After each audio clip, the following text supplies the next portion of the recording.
بسم اللہ الرحمن الرحیم، اللہم صلی اللہ محمد و آل محمد۔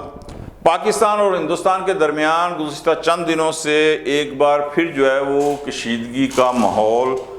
بن چکا ہے۔ دونوں ممالک میں چند دنوں میں جنگ کے یا تھوڑے آنے والے دنوں میں کتنے امکانات ہیں، اس پر یقیناً بات ہوگی اس ویلاگ میں۔ لیکن اس سے پہلے ہندوستانی وزیر اعظم نریندر مودی کا دماغ جو ایک بار پھر سٹک گیا ہے، اور صرف نریندر مودی کا ہی نہیں بلکہ جو ان کے آرمی چیف ہے ان کا دماغ بھی جو ہے وہ سٹک گیا ہے۔ یہ دونوں کیوں سٹک گئے ہیں اس پر تھوڑی سی اگر بات کر لیں تو میرے خیال میں آگے یہ جنگ ہوگی یا نہیں ہوگی وہ اس کا نقشہ جو ہے وہ واضح ہو جائے گا۔ اینڈ تک دیکھیے گا، یہ بڑا اہم جو ہے نا ویلاگ ہے۔ اچھا، لیکن اس سے پہلے کہ میں اپنا ویلاگ شروع کروں، میں آپ کو 1.5-2 منٹ کی میرے ویڈیو ہے نریندر مودی صاحب کی، وہ کیا فرما رہے ہیں۔ میں کہنا تو کچھ اور کہتا ہوں، فرما رہے ہیں بڑی عزت کا لفظ ہے، اس کا بالکل اپوزٹ کر لیں، لیکن چونکہ میں مقصد وہ لفظ کہنا نہیں چاہتا تو کیا کہہ رہے ہیں، پہلے مودی صاحب کو سن لیں کہ وہ کیا کہہ رہے ہیں۔ میں کچھ کی دھرتی سے، پاکستان کی سیما پر سٹا ہوا میرا ضلع ہے، میں پاکستان کے لوگوں کو بھی کہنا چاہتا ہوں، آپ کے جنرل کا ایسا قرض ہے مجھ پر جو میں نے ہر قیمت پر چکتا کرنا ہے۔ وہ قرض کیا ہے؟ سن لو پاکستان کے لوگوں، بھارتی سینا نے 6 مئی کی رات نہ تو کسی پاکستانی شہری اور نہ ہی کسی فوجی اڈے پر حملہ کیا تھا۔ بھارتی سینا کا ایک ہی مقصد تھا، وہ تھا دہشت گرد ٹھکانوں کو نشانہ بنانا، مگر بدلے میں آپ کے جنرل نے ایسا کانڈ کیا ہے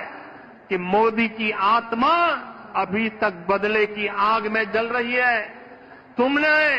ہمارے سینکوں پر حملہ کر کے بھارت کو جو چوٹ پہنچائی ہے، مودی اس کا بدلہ لیے بغیر اب رکنے والا نہیں۔ جنگ ابھی ختم نہیں ہوئی، اب جنگ پوری تیاری سے ہوگی اور اس بار جنگ سیدھی پاکستانی سینا سے ہوگی۔ جی، آپ نے مودی کی تقریر سنی، لیکن اس سے پہلے کہ مودی کی تقریر پر کچھ بات کریں، اس تقریر کے تسلسل کے اندر جو آپ یہ سمجھ لیں کہ انڈیا کی پراکسیز ہیں نا، وہ پاکستان کے اندر اور جو باہر کا سے پاکستان میں کے ساتھ کر رہی ہیں، ان پر 2-4 جملے کہنا بہت ضروری ہے۔ اور اسی لیے مودی کی تقریر کو، حالانکہ انہیں جو ہے نا چند دن ہو گئے ہیں، اسے بیس بنانا جو تھا نا وہ ضروری تھا اس ویلاگ کے اندر۔ تو آپ یہ دیکھیں کہ جیسے ہی افغان وزیر خارجہ جو ہیں وہ دورہ کر کے ہندوستان کا واپس افغانستان پہنچا تو پتہ نہیں کون کون سی پٹیاں وہاں انہیں پڑھائی گئی ہیں، انہوں نے پڑھی ہیں اور بخوشی پڑھی ہیں، کیونکہ وہاں بھی جو انہوں نے مشترکہ بیان دیا ہے وہ بھی پاکستان کے خلاف تھا۔ تو جناب آتے ہی وہاں سے افغانستان سے پاکستان کے اوپر جو ہے وہ اٹیک ہو گیا۔ مودی کو اتنے ہی، یعنی اس تقریر کے باوجود، اتنی بڑکیں مارنے کے باوجود براہ راست پاکستان پر حملہ کرنے کی جرت نہیں ہوئی، اپنی پراکسیز کو استعمال کیا۔ لیکن اس کے بعد جو سبق پڑھایا ہے نا پاکستان کی افواج پاکستان نے افغانستان کو، تو جناب پھر وہ اپنی پوسٹیں اور اپنے ساتھیوں کی لاشیں جو ہے نا وہ چھوڑ کر بھاگے اور پھر ریکویسٹ کی ہے فون کر کر کے کہ جناب ہم نے جنگ بندی کر دی ہے، آپ بھی کر دیں۔ بھائی کیوں؟ پاکستان نے بالکل صحیح جواب دیا تھا کہ شروع آپ نے کی ہے اور اب اسے ختم جو ہے وہ ہم کریں گے، اور ایسا عبرت ناک شکست دی ہے کہ جس طرح مئی کے اندر ہندوستان کو سبق سکھایا تھا، وہی جو سبق جو ہے وہ فتنہ الخوارج کو جو ہے نا وہ سکھایا۔ اور اب بڑی امید ہے کہ یہاں سے بھی کافی عرصے تک جو وہ در اندازی ہو رہی تھی نا، اور جو پاکستان کے خلاف جو جناب وہ طرح طرح کے اٹیک ہو رہے تھے ادھر ادھر، وہ اب جو ہے وہ یہاں سے یہ بند ہو جائیں گے، لیکن باز نہیں آئیں گے۔ اس کے لیے پاکستان کی افواج جو ہے وہ انشاءاللہ کوشش کر رہی ہے، اور بہت جلد جو ہے یہ دہشت گردی کا جو ہے فتنہ، یہ جو فتنہ الخوارج ہے اور فتنہ الہندوستان جو ہے یہ انشاءاللہ اپنے انجام کو پہنچے گا۔ تو بھارت نے پاکستان کا، وہ کہہ رہے ہیں کہ بھارت نے پاکستان کی سول آبادی پر اور کسی ملٹری انسٹالیشن پر حملہ نہیں کیا، بلکہ صرف آتنکوادیوں کے ٹھکانوں پر جو ہے نا انہوں نے حملہ کیا ہے۔ اچھا، بندہ پوچھے کہ پائن تانوں کنے اجازت دیتی ہے کہ آتنکوادی آپ خود ہی طے کر لیں اور خود ہی ان کے اوپر حملہ کر لیں؟ یہاں تھوڑا سا میں مودی صاحب کو یہ یاد دلانا چاہتا ہوں کہ 9/11 کے بعد امریکہ ایک سپر پاور تھا، انڈیا سپر پاور نہیں ہے، امریکہ سپر پاور تھا، اور افغانستان اتنا سا ملک ہے اس کے مقابلے میں، ٹھیک ہے؟ پاکستان افغانستان سے دفاعی، مالی، ہر طرح سے، آبادی کے لحاظ سے، رقبے، بہت اہم اور بڑا ملک ہے، اور اس خطے کا اہم ترین ممالک میں سے شمار ہوتا ہے پاکستان کا، ٹھیک ہے جی؟ تو اس کے باوجود امریکہ نے جناب اس کے اوپر افغانستان کے اوپر ڈائریکٹ اٹیک نہیں کر دیا تھا یہ کہہ کے کہ بھائی نے 9/11 ساڑھا کی نہ اور اسامہ بن لادن ہمیں نہیں دے رہا، بلکہ انہوں نے یہ کیس اقوام متحدہ میں لے کے گئے تھے اور وہاں سے جب اجازت ملی تھی اس کے بعد بھی امریکہ اکیلا نہیں آیا تھا بلکہ نیٹو فورسز کے ساتھ آیا تھا، یعنی پوری انہوں نے اپنی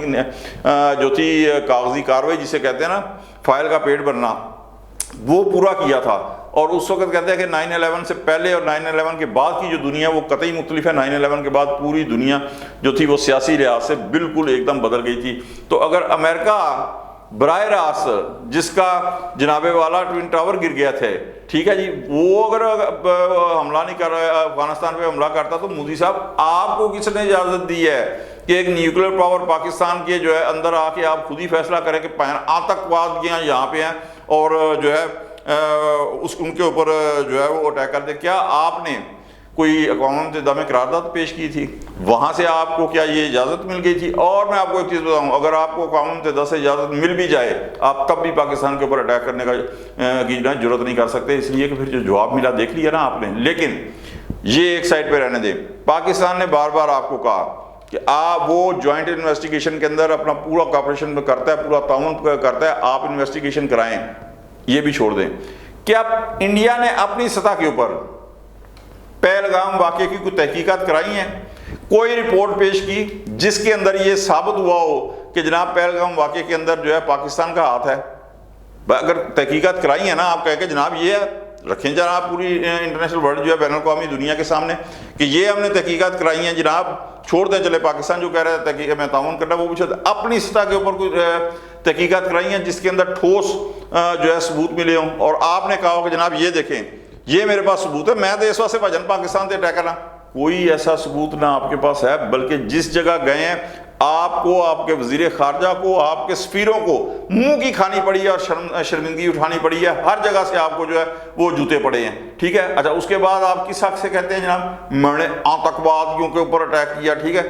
ایک بات آپ کو کیا نہیں پتا کہ پایا نا پھر جنگ جب چھڑتی ہے نا تو پھر اس کا دائرہ کار جو ہے نا وہ پھر آپ اپنی مرضی سے جو ہے نا ایک خاص محدود سطح کے اوپر نہیں رکھ سکتے، پھر وہ پھیلتی ہے تو جناب پھیلتی ہی چلی جاتی ہے، ٹھیک ہے۔ آپ اگر جس لہجے میں جس طرح کر سکتے ہیں نا تو جناب آپ گنڈے ہوں گے گجرات کے، آپ گنڈے ہوں گے بہار کے۔ کیا بلاول بھٹو زرداری نے کہا تھا بچر آف گجرات، ٹھیک ہے۔ کیوں چھوڑ دیں پاکستان کو، چھوڑ دیں بلاول کو؟ آپ کے وزیر اعظم بننے سے پہلے ایسی آپ کے کون سے کرتوت تھے کہ جس کی وجہ سے امریکہ نے آپ کے امریکہ نے جو ہے امریکہ کے اندر داخل ہونے پہ آپ کے پابندی لگائی ہوئی تھی؟ وہ تو جب آپ وزیر اعظم بنے ہیں امریکہ ہندوستان کے اس کے بعد وہ پابندی اٹھی ہے، کوئی کرتوت تو ہوں گے نا آپ کے، ٹھیک ہے جی۔ تو یہ جتنی چیزیں ہیں، ٹھیک ہے، یہ سب کچھ آپ کو میں نے کہا نا سٹک گئے ہیں، آپ کو نظر نہیں آتی کہ جناب آپ کیا کر رہے ہیں، اور وہ بھی ایک نیوکلیر پاور کے۔ اور پھر یہ خطہ دنیا کا حساس ترین اور اہم ترین خطہ کیوں بن جاتا ہے؟ اس لیے کہ اس خطے کے اندر دنیا کی آدھی سے زیادہ آبادی ہے۔ آپ چائنا کی آبادی لگا رہے ہیں، انڈیا کی، بنگلہ دیش کی، پاکستان کی، ایران ساتھ ہے، وسط ایشیائی ریاستیں، ان کی آدھی دنیا کی آدھے سے زیادہ آبادی یہاں پہ ہے۔ اور دنیا کی جو اعلانیہ اناؤنس 9 نیوکلیر پاورز ہیں ان میں سے 4 جو نیوکلیر پاور ہیں پاکستان، انڈیا، چین، رشیا، وہ اس خطے کے اندر بالکل کندھے سے کندھا ملا کے جو ہے نا وہ ساتھ کھڑی ہوئی ہیں۔ آپ کو احساس نہیں ہے کہ آپ کیا پاگل پن کرنے جاتے ہیں اور کیا پاگل پن آپ اپنی تقریروں کے اندر، کیا پاگل پن آپ نے ماحول اس خطے کے اندر بنایا۔ اس خطے کا اگر ماحول خراب ہوتا ہے تو پوری دنیا کا جو ہے امن جو ہے وہ تباہ ہوتا ہے۔ اس خطے کا تو جو ہے ہونا ہی ہونا ہوتا ہے، لیکن پوری دنیا کے اوپر جو ہے وہ اس کا اثر پڑتا ہے۔ میں اپنے ویلاگ میں پہلے جو کیے ہیں ان میں بار بار یہ کہتا تھا کہ انڈیا کو جو سبق سکھایا پاکستان نے، جو عبرتناک شکست دی ہے، اس کے بعد ممکن نہیں ہے کہ دوبارہ ایک عرصے تک پاکستان کی طرف میری آنکھ سے بھی دیکھ سکے۔ لیکن چونکہ بہار کے اندر جو ہے وہ الیکشن ہونے ہیں تو اس کی وجہ سے یہ جو سٹک گئے ہیں نا مودی صاحب اور ان کے آرمی چیف بھی، تو اس کی وجہ سے کوئی ایسی حرکت کر دیں کہ جو اس پاگل پن میں ہو کہ میں نے الیکشن ہر صورت جیتنے ہی جیتنے ہیں، اور اس بیس کے اوپر جو ہے وہ 2 ارب انسانوں کا اور جو ہے وہ مستقبل اور ان کی جانیں خطرے میں ڈال دے، تو یہ اس سے کوئی بعید نہیں ہے۔ لیکن میں آپ کو ایک چیز بتاؤں کہ اگر تھوڑی سی بھی عقل ہوگی تو ہندوستان کبھی پاکستان کے اوپر دوبارہ حملہ نہیں کرے گا، اور اگر خدا نہ خواستہ ایسا کرتا ہے تو پھر آپ نے ہمارے DGI SPR کا جواب سن لیا ہے کہ جواب پہلے سے سخت اور اس سے پہلے سے حملے سے فوری اس سے پہلے دیا جائے گا، جتنی دیر پہلے لگی ہے اس سے بھی پہلے کم وقت میں جواب دیا جائے گا، اور انڈیا کے اندر تک جسے کہتے ہیں نا گھس کے ماریں گے، تو وہ جواب دیا جائے گا، اور یہ ایسا جواب ہوگا کہ جناب یہ جو ہمارا انڈیا بار بار جغرافیے کی بات کرتا ہے نا، تو انڈیا کا خود اپنا جو ہے نا وہ جغرافیہ